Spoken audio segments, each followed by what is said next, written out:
அனைவருக்கும் வணக்கம். நம்முடைய தமிழ் கமெண்ட்ஸ் பாக்ஸ் சேனலில் எக்ஸ் தளத்தில் வர்ற செய்திகளையும் அதுக்கு மக்கள் கொடுக்குற கமெண்டுகளையும் வந்து பார்த்துக்கிட்டு இருக்கோம்.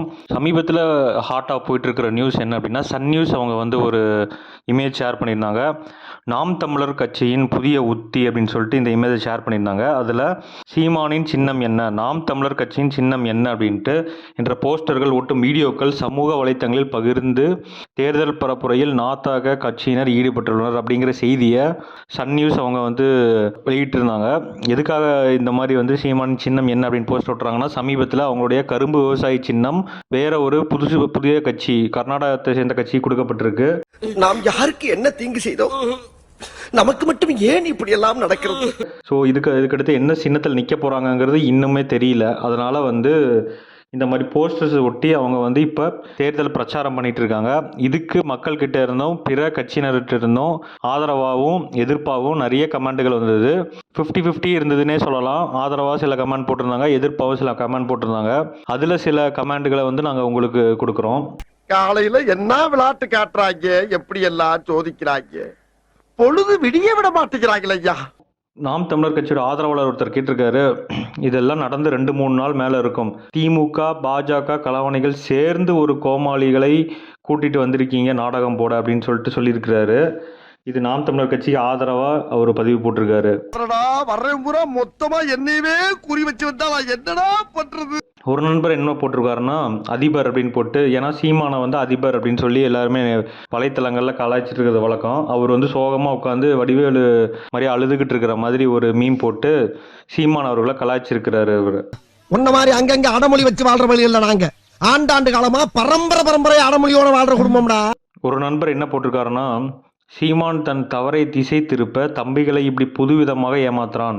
தம்பிகள் கை காசு போட்டு இந்த போஸ்ட் அடித்து ஒட்டிட்டு இருக்காங்க. அங்கே சீமான் நயன்தாரா கூட படம் நடிச்சிட்டு இருக்கான் அப்படின்னு சொல்லிட்டு சீமான் அவர்கள் மேலே வந்து காட்டமாக இந்த ஒரு விமர்சனத்தை வச்சிருக்கிறாரு.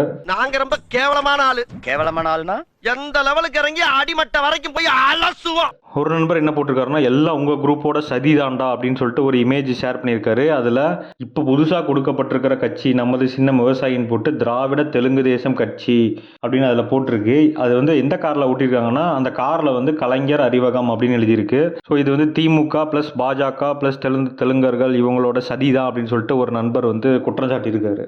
ஏண்டா டேய், எனக்குன்னே வருவீங்களாடா? ஏன்ட்ட சரசம் பண்றக்கே ஓட்டாப்பே உங்களை பெற்றுறாங்களா?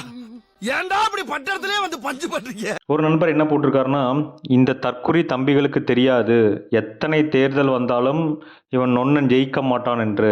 அவன் கல்லா கட்டிட்டு போயிட்டே இருப்பான், இவனுங்க குள்ளா கூட போடாமல் போஸ்டர் ஒட்டிகிட்டே இருப்பானுங்க அப்படின்னு சொல்லிட்டு சீமான் தம்பிகள் வந்து அறியாமையில் வந்து இந்த மாதிரி வேலைகள்லாம் செஞ்சிட்டு இருக்காங்க அப்படின்னு சொல்லிட்டு அவங்களுக்கு அட்வைஸ் பண்ணியிருக்கிறாரு.